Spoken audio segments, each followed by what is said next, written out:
नमस्कार साथियों, एक बार फिर आप सभी का स्वागत है आपको अपने YouTube चैनल पीडीएस कैंपस पे। आज के चैप्टर में हम लोग देखेंगे गुप्त वंश। यहाँ से क्वेश्चन फिक्स है कि एक दो क्वेश्चन आपको मिलेगा देखने के लिए कहीं न कहीं कोई शिफ्ट में। ठीक है, जैसे कि मगध चैप्टर को अगर हम लोग पढ़ते हैं जिसमें चंद्रगुप्त मौर्य आता है, मतलब मान लीजिए अशोक आता है, या बहुत इंपॉर्टेंट पर्सनैलिटी है जिसके बारे में क्वेश्चन बनता है। ऐसे ही गुप्त वंश में समुद्रगुप्त हो गया या जो भी यहाँ पे हो गया, कुमार गुप्त हो गया, जो भी हो गया, यहाँ पे चंद्रगुप्त हो गए, तो यहाँ से क्वेश्चन बनता ही बनता है। ठीक है, तो चलिए आपको 10 से 15 मिनट की इस वीडियो, छोटा सा वीडियो में पूरे चैप्टर को हम लोग कवर करेंगे और अच्छा से कवर करेंगे। आपको कौन सा पॉइंट को याद रखना है और किस पॉइंट को नहीं याद रखना है वो भी हम बता देंगे। ठीक है, तो वीडियो पे नए हैं तो चैनल पे नए हैं तो चैनल से जुड़ जाइए और शेयर कर दीजिए। चलिए स्टार्ट करते हैं। अगर गुप्त वंश की बात करते हैं, गुप्त साम्राज्य का उदय तीसरी शताब्दी के अंत में हुआ था। ठीक है, मतलब कि 240 से 80 के बीच में आप यहाँ देख सकते हैं स्थापना। अगर बात करते हैं कुछ और पॉइंट इसके बारे में, तो कौशाम्बी में हुआ था। समता गुप्त लोग कुषाण के सामंत थे। इसका पॉइंट का मतलब समझिए, कुषाण वंश, गुप्त वंश से पहले था कुषाण वंश। ठीक है, तो गुप्त वंश जो थे उनके यहाँ नौकर के काम करते थे, नौकरी किया करते थे गुप्त वंश। ठीक है, कुषाण के यहाँ तो उनके संबंध थे, लेकिन उन्हीं को हटा करके और इन्होंने अपना स्थापना कर लिए थे। देखिए पहले के समय में क्या होता था, राजा के यहाँ यदि नौकर कोई काम कर रहा है, बहुत ही ज्यादा वो मतलब कि चालाक है, तो वो सत्ता हासिल कर लिया करता था। ठीक है, आपको याद क्या रखना है, एक पॉइंट ये याद रखना है कि गुप्त किसके संबंध थे, कुषाणों का। एक पॉइंट ये याद रखना है, गुप्त वंश का संस्थापक कौन थे, श्री गुप्त। ये पॉइंट आपको याद रखना है। ठीक है, पॉइंट नंबर 2, श्री गुप्त का उत्तराधिकारी घटोत्कच 280 से 320 तक हुआ। तो ये सब पॉइंट आपको इतना याद नहीं रखना, कोई दिक्कत। घटोत्कच के बारे में बस याद रखिएगा। गुप्त वंश के प्रथम महान सम्राट चंद्रगुप्त प्रथम था। यह 320 ईस्वी में गद्दी पर बैठा। इसने लिच्छवी के राजकुमारी कुमार देवी से विवाह किया। उसने महाधिराज की उपाधि धारण किया। ये पॉइंट भी है। 4 पॉइंट आपको याद रखना है कि महाधिराज की उपाधि किसने धारण किया था, तो चंद्रगुप्त प्रथम ने। ये क्वेश्चन बहुत बार पूछा गया है। आपको दे देगा ऑप्शन में समुद्रगुप्त, चंद्रगुप्त प्रथम, कुमार गुप्त। आपको चंद्रगुप्त प्रथम के बारे में याद रखना है, महाधिराज की उपाधि। चलिए, गुप्त वंश गुप्त संवता 319 से 20 की शुरुआत चंद्रगुप्त प्रथम ने किया था। ये क्या है गुप्त संवता, मतलब कि जो कैलेंडर तारीख होता है, तारीख देखने के लिए, उसकी बात कर रहा है। तो बोला गया क्वेश्चन में गुप्त संवता की शुरुआत किसने की, तो चंद्रगुप्त प्रथम ने। ठीक है, आप लोग चंद्रगुप्त प्रथम ऐसे लिख लीजिएगा, उसके आगे में महाधिराज की उपाधि, आपका गुप्त संवत, जो जो कार्य किया है उसको ऐसे नोट डाउन करके लिख लीजिएगा। ठीक है, चंद्रगुप्त प्रथम के उत्तराधिकारी समुद्रगुप्त हुए। चंद्रगुप्त प्रथम के उत्तराधिकारी कौन हुए, समुद्रगुप्त हुए, जो 335 ईस्वी में राजगद्दी पर बैठा। इसने आर्यवत के 9 शासकों और दक्षिणवत के 12 शासकों को पराजित किया। इन्हीं विजय के कारण इसे भारत का नेपोलियन कहा जाता है। अब आपको पॉइंट नंबर 5 क्या याद रखना है, भारत का नेपोलियन किसको कहा जाता है, तो समुद्रगुप्त को। ये क्वेश्चन मोस्ट VVI है, बार बार पूछा गया है। ठीक है ना, बार बार पूछा गया है। समुद्रगुप्त को भारत का नेपोलियन किसे कहा जाता है, समुद्रगुप्त को। इसने अश्वमेधकर्ता, विक्रमक एवं परम भागवत की उपाधि धारण किया। इसे कविराज भी कहा जाता है। ये भी पॉइंट आप याद रखिएगा कि कविराज की उपाधि किसे धारण था, तो समुद्रगुप्त को। ठीक है, याद रखिएगा। नेक्स्ट बढ़ते हैं। समुद्रगुप्त विष्णु का उपासक था। ठीक है, विष्णु का उपासक था, मतलब विष्णु भगवान को वो बहुत बड़े भक्त थे। समुद्रगुप्त संगीत प्रेमी था। ऐसा अनुमान उसके सिक्के पर उसने बीना वादन करते हुए दिखाया है जाने से लगाया जाता है। जैसे समुद्रगुप्त के समय में जो सिक्का चलाया गया था, उस पे बीना बजाते हुए चित्र एक है। इससे पता चलता है कि समुद्रगुप्त जो थे वो संगीत के प्रेमी थे। आपसे पूछा जाएगा क्वेश्चन में कि बीना बजाते हुए सिक्के का निर्माण किस शासनकाल में दिखाया गया है, तो समुद्रगुप्त के। जो पॉइंट हम बोल रहे हैं उसको नोट डाउन कीजिएगा, बाकी पॉइंट को आपको नहीं करना है। ठीक है, समुद्रगुप्त के दरबारी कवि जो थे उसका नाम क्या था, हरिसेन था। उसका नाम क्या था, हरिसेन था। बस अब पॉइंट लिखिए, इतना ज्यादा जो भी चीज लिखा है उस सब को छोड़िए। समुद्रगुप्त के जो दरबारी थे कवि, उसका नाम था हरिसेन था। ये क्वेश्चन दरोगा 1275 पिछला साल पूछा गया है, जिसने इलाहाबाद परिस्थिति लेख की रचना की थी। ठीक है, ये भी आप याद रख सकते हैं। नेक्स्ट बढ़ते हैं। परम भागवत की उपाधि धारण करने वाला प्रथम गुप्त शासक समुद्रगुप्त था। ये भी पॉइंट याद रखिए, परम भागवत का उपाधि धारण करने वाला समुद्रगुप्त था। एवं नालंदा में से मिले 2 ताम्र लेख से समुद्रगुप्त को परम भागवत कहा गया है। ये भी पॉइंट आपके लिए इंपॉर्टेंट है कि नालंदा में जो मिला है ताम्रलेख, लेकिन ये पूछा अभी तक नहीं गया है क्वेश्चन, ठीक है। चलिए नेक्स्ट बढ़ते हैं। समुद्रगुप्त का उत्तराधिकारी चंद्रगुप्त द्वितीय हुए। देखिए गुप्त वंश का स्थापक श्री गुप्त थे, उनके पुत्र कौन हुए? चंद्रगुप्त, ठीक है। और उनके पुत्र हुए आपका समुद्रगुप्त और उनके पुत्र हुए चंद्रगुप्त द्वितीय, याद रखिएगा। चंद्रगुप्त द्वितीय हुआ जो 380 में राजगद्दी पर बैठा। इसके समय में चीनी बौद्ध यात्री फहियान भारत आया था। मोस्ट वीवीआई पॉइंट है, इसको नोट डाउन कर लीजिएगा कि फहियान किसके शासनकाल में भारत आया था, बस इतना पॉइंट। तो चंद्रगुप्त द्वितीय, बस ये फहियान किसके शासनकाल में भारत आया था? चंद्रगुप्त द्वितीय, ये पॉइंट पूछा गया क्वेश्चन। शकों पर विजय के उपलक्ष्य में चंद्रगुप्त द्वितीय ने चांदी के सिक्के चलवाए थे। ये भी पॉइंट याद रखिए, चांदी के सिक्के गुप्त किस शासक ने चलाया था गुप्त वंश के? तो चंद्रगुप्त द्वितीय ने। किस उपलक्ष्य में? शकों पर विजय के लिए। चंद्रगुप्त द्वितीय ने विक्रमादित्य की उपाधि धारण किया था। मोस्ट वीवीआई है, मोस्ट वीवीआई क्वेश्चन है, याद रखिएगा। ये क्वेश्चन बार बार पूछा गया है। चंद्रगुप्त द्वितीय ने विक्रमादित्य का उपाधि किसने धारण किया था? तो चंद्रगुप्त द्वितीय। जैसे समुद्रगुप्त किसे, भारत का नेपोलियन किसे कहा जाता है? समुद्रगुप्त को। ऐसे विक्रमादित्य का उपाधि किसने धारण किया था? तो चंद्रगुप्त द्वितीय ने। चंद्रगुप्त द्वितीय से क्वेश्चन बढ़ेगा ही बढ़ेगा, ये बहुत वीवीआई है। यह उपाधि इसके पूर्व 57 ईस्वी पूर्व उज्जैन के शासक ने इन्हें पश्चिमी भारत में छत्र पर विजय पाने के उपलक्ष्य में दिए थे। आप देखिए, साब चंद्रगुप्त द्वितीय का राजकवि था। साब क्या था? चंद्रगुप्त द्वितीय का राजकवि था, याद रखिएगा, इंपोर्टेंट बन जाता है बहुत बार प्रश्न। चंद्रगुप्त द्वितीय के समय में पाटलिपुत्र एवं उज्जैनी विद्या के प्रमुख केंद्र था। आप याद नहीं भी रखिएगा तो कोई दिक्कत नहीं है, आपको पता है प्राचीन समय में पाटलिपुत्र जो था विद्या का बहुत बड़ा केंद्र था ही, तो ये बहुत बड़ी बात नहीं है, ठीक है ना। आप चलिए बढ़ते हैं। अब आते हैं हम लोग पॉइंट नंबर। अनुश्रुति के अनुसार चंद्रगुप्त द्वितीय के दरबार में 9 विद्वान रहते थे। बस अनुश्रुति वगैरह ये सब पॉइंट आपको नहीं याद रखना है, ये याद रखना है चंद्रगुप्त के दरबार में 9 विद्वान। गुप्त वंश के किस शासक के दरबार में 9 विद्वान रहा करते थे? तो चंद्रगुप्त द्वितीय के दरबार में। चंद्रगुप्त द्वितीय के दरबार में 9 विद्वान थे, ठीक है। कि एक मंडली निवास करती थी जिसमें नवरत्न कहा जाता था, जिसको नवरत्न, जैसे आप जानते हैं अकबर के शासन काल में भी नवरत्न रहा है, शिवाजी के काल में अष्टप्रधान रहा है। ऐसे ही चंद्रगुप्त द्वितीय जो था उस समय में, उसके दरबार में नवरत्न रहा करते थे, ठीक है ना। जिसमें महाकवि कालिदास भी समता इसमें अग्रणी थे। आपसे यही क्वेश्चन पूछा जाता है, कालिदास जो थे इनका संबंध किस शासक के काल से है? तो चंद्रगुप्त द्वितीय के काल से है, इनके दरबार में ये रहा करते थे, ठीक है। धन्वंतरी, याद रखिए बहुत इंपॉर्टेंट है, धन्वंतरी, ठीक है। ज्योतिष थे, बहुत बड़ा विद्वान। अमर सिंह, ठीक है, अमर सिंह हो गए आपका। बराहमिहिर हो गए, खगोल शास्त्र जो थे बराहमिहिर। एक ये याद रखिए, बरूची याद रखिए, धन्वंतरी याद रखिए, कालिदास याद रखिए। ये आपको 3-4 पॉइंट आपको याद रखना है। इनका संबंध किसके दरबार से था?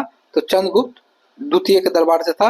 और कौन क्या था, ठीक है, याद रखिएगा, इंपोर्टेंट होता है। चलिए अब हम लोग बढ़ते हैं नेक्स्ट पॉइंट पे। चंद्रगुप्त द्वितीय सामधी विग्रही सचिव वीरसेन शिव मतालंबी था, जिन शिव की पूजा के लिए, ये सब पॉइंट आपको नहीं याद रखना है। हाँ, ये याद रखना है, वीरसेन व्याकरण, न्याय मीमांसा एवं शब्द का प्रकांड पंडित तथा एक कवि भी था। ये जो वीरसेन जो था, ये क्या थे? व्याकरण के बहुत बड़े ज्ञाता थे। और न्याय मीमांसा एवं शब्द का प्रकांड, ये मतलब कि आप याद रखिएगा वीरसेन कौन था। तो न्याय मीमांसा बहुत बार पूछ लिया जाता है, इसका संबंध किससे है? तो वीरसेन से है। नेक्स्ट बढ़ते हैं। चंद्रगुप्त द्वितीय का उत्तराधिकारी कुमार गुप्त हुए या गोविंद गुप्त 445 से। देखिए कुमार गुप्त जो हुए, यहाँ से कुछ कुछ फैक्ट आपको याद रखना है। कुमार गुप्त ऐसे करके लिख लीजिए और उसके नीचे में कुछ कुछ फैक्ट आप लिखिए, जैसे हम आपको बता रहे हैं। नालंदा विश्वविद्यालय की स्थापना किसने करवाया? कुमार गुप्त करवाया। भी है क्वेश्चन, यहाँ से क्वेश्चन पूछा गया है। कुमार गुप्त का उत्तराधिकारी हुआ स्कंद गुप्त, ठीक है। स्कंद गुप्त ने गिरनार पर्वत में स्थित सुदर्शन झील का पुनरुद्धार किया था। जो स्कंद गुप्त थे, गिरनार पर्वत पर एक सुदर्शन झील था, उसका पुनरुद्धार करवाया था, ठीक है। स्कंदगुप्त ने पर्णदत्त को सौराष्ट्र का गवर्नर नियुक्त किया था। स्कंदगुप्त के शासनकाल में हुर्नों का आक्रमण हुआ था। अंतिम गुप्त शासक आपका विष्णुगुप्त था। अब आपको याद क्या रखना है, हम आपको बता रहे हैं। ये जो गिरनार पर्वत पर आप देख रहे हैं सुदर्शन झील, इसका स्थापना किसने करवाया था? इसका स्थापना चंद्रगुप्त द्वारा करवाया गया था। मौर्य वंश के शासक जो थे चंद्रगुप्त मौर्य वगैरह, उसके शासनकाल में करवाया गया था। तो ये जो बना हुआ था इनका फिर से आपका उसको फिर से क्या किया गया, जो बना हुआ था उसको पुनः निर्माण करवाया गया। मतलब फिर से उसको जो जो टूट फूट गया था, जो भी चीज था, उसको फिर से मरम्मत किया गया। किसने करा था? स्कंदगुप्त। यहाँ से क्वेश्चन एक बनता है ये। दूसरा क्वेश्चन कहाँ से बनता है कि हुर्नों का आक्रमण किसके शासनकाल में हुआ था? तो स्कंदगुप्त के शासनकाल में हुआ था। याद रखिएगा, मोस्ट भी है। गुप्त शासन में हुर्नों का आक्रमण किसके शासनकाल में हुआ था? स्कंदगुप्त के। अच्छा, अंतिम गुप्त शासक कौन थे? तो विष्णुगुप्त थे। बस यहाँ तक याद रखिए। अब आपको कुछ नहीं याद रखना है, बाकी आप जो जो पॉइंट हम आपको बोलेंगे वो याद रखिए। शासक से जो भी क्वेश्चन बनने वाला है वहां सबको वो सब बन जाएगा। नेक्स्ट, गुप्त साम्राज्य की सबसे बड़ी प्रादेशिक इकाई कौन थी? देश। जैसे अभी हम लोग का सबसे बड़ा क्या हो जाता है? देश हो जाता है। भारत एक देश है। वैसे ही गुप्त वंश में भी क्या था कि सबसे बड़ी इकाई को देश कहते थे, जिसके शासक को गोन्ना कहा जाता था। एक दूसरी प्रादेशिक इकाई भूति या प्रांत थी, जिसके शासक उपरी कहलाते थे। ये क्वेश्चन बहुत डीप में जब जाता है ना बीपीएससी वगैरह में, तब ही पूछा जाता है, ठीक है ना, वैसे नहीं पूछता है। आप इसे याद रखिएगा। जो सबसे बड़ी इकाई थी उसको देश कहते थे, जिसके शासक को कहा जाता था गोपना। जैसे देश के अभी भारत के देश के प्रधानमंत्री को प्रधानमंत्री कहते हैं, वैसे ही उस समय देश उसके शासक को गोपना कहते थे। और दूसरी प्रादेशिक इकाई को प्रांत कहते थे। जैसे मान लीजिए स्टेट हो गया तो उसको आपको भूति या प्रांत कहा जाता था। उसके शासक को उपरी कहते थे। जैसे अभी मुख्यमंत्री है उसे उपरी कहते थे। भुक्ति के नीचे विषय या जिला नामक प्रशासनिक इकाई होती थी, जिसके प्रमुख विषयपति होते थे। जैसे अभी आप भारत में देख रहे हैं, देश है, राज्य है, आपको जिला है। ऐसे ही उस समय में भी देश हुआ करता था, प्रांत हुआ करता था, और आपका जिला भी हुआ करता था। याद रखिएगा, ठीक है ना। प्रशासनिक विभाग में जिला भी हुआ करता था। और अभी जैसे ग्राम है वैसे ग्राम भी उस समय हुआ करता था, देख सकते हैं। पुलिस विभाग के साधारण कर्मचारियों को चाट भाट कहा जाता था। पुलिस के विभाग का मुख्य अधिकारी दंड पांसनिक कहलाता था। आप ये याद रख सकते हैं, क्योंकि पुलिस विभाग का एग्जाम है, बहुत बार पूछ लिया जाएगा। गुप्त काल के पुलिस विभाग के मुख्य अधिकारी को क्या कहा जाता था? दंड पांसिक, ठीक है, याद रखिएगा। प्रशासन की सबसे छोटी इकाई ग्राम कहते थे। अभी हम लोग का भी क्या है, भारत में राज्य है, फिर आपका स्टेट है, उसके बाद क्या है, ब्लॉक है, फिर ग्राम है। तो सबसे छोटी इकाई हम लोग का क्या ग्राम है।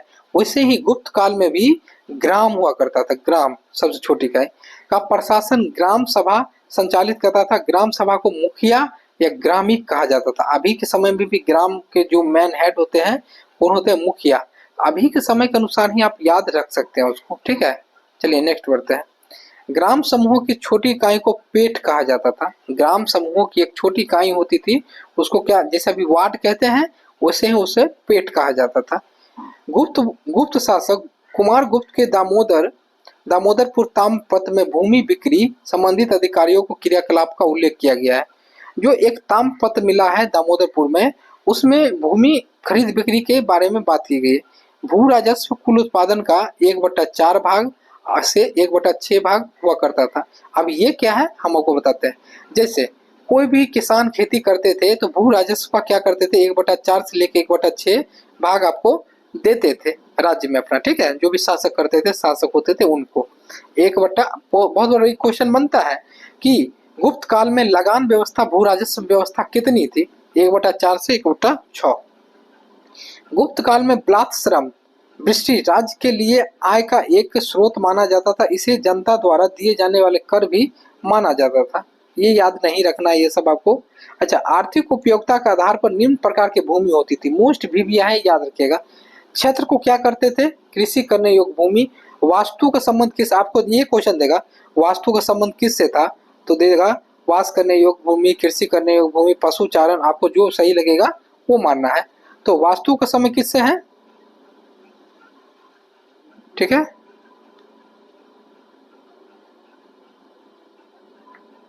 चलिए, वास्तु क्षेत्र का समय कृषि करने योग्य भूमि, वास्तु का वास करने योग्य भूमि, चारागार का पशु के चारा योग्य भूमि, थोड़ा दिमाग लगाइएगा तो अपने आप बन जाएगा। सील का मतलब ऐसी भूमि जो जोतने योग्य नहीं हो, एकदम सील कर दिया गया हो, पैक। अपघृत ऐसी भूमि जो जंगली हो। सिंचाई के लिए राहट या घंटी यंत्र का प्रयोग किया जाता था। जैसे आपको पूछेगा सिंचाई के लिए किसका प्रयोग किया जाता था, या घंटी यंत्र का संबंध किससे, सिंचाई से, ऐसे बनेगा। श्रेणी का प्रधान को ज्येष्ठक कहा जाता था, ये याद रखिएगा।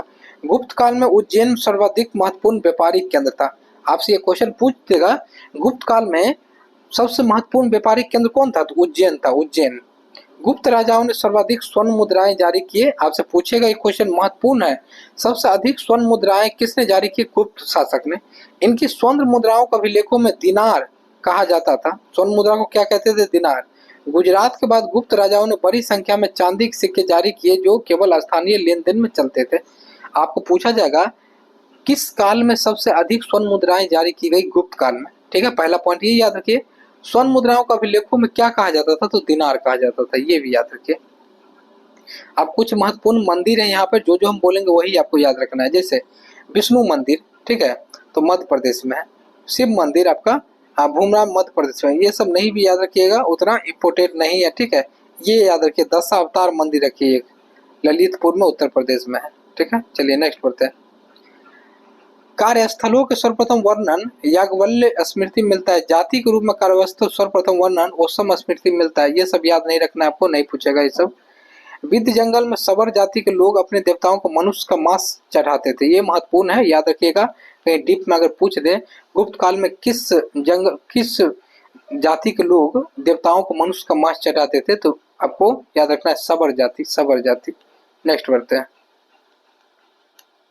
जो जो पॉइंट बोल रहे हैं बस उसी को याद रखिए, फालतू नहीं पढ़ना है हम लोग को। ठीक है, हम अपने टेलीग्राम पर बहुत सारे फैक्ट डालते हैं बिहार पुलिस के लिए, आप लोग जुड़ सकते हैं। पहली बार किसी के सती होने का प्रमाण 510 ईस्वी के भानु गुप्त एरन अभिलेख में मिलता है, जिसमें किसी भोजराज की मृत्यु को उसकी पत्नी को सती हो गया होने का उल्लेख है। देखिए पहले क्या होता था, अगर पति मर जाता था तो महिला को कहा जाता था इसको भी मरना है, ठीक है। पुरुष को जलाया जाता था, उस पे ले जाके महिला को भी जला दिया जाता था।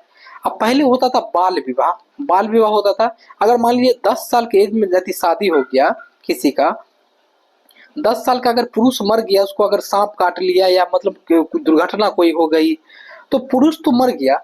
अब वो 10 साल की बच्ची हुआ करती थी जिससे उसका शादी हुआ करता था, उसको भी ले जा करके जबरदस्ती उस आग में झोंक दिया जाता था, उसको सती प्रथा कहा जाता था। ये लड़की सती हो गई, ठीक है।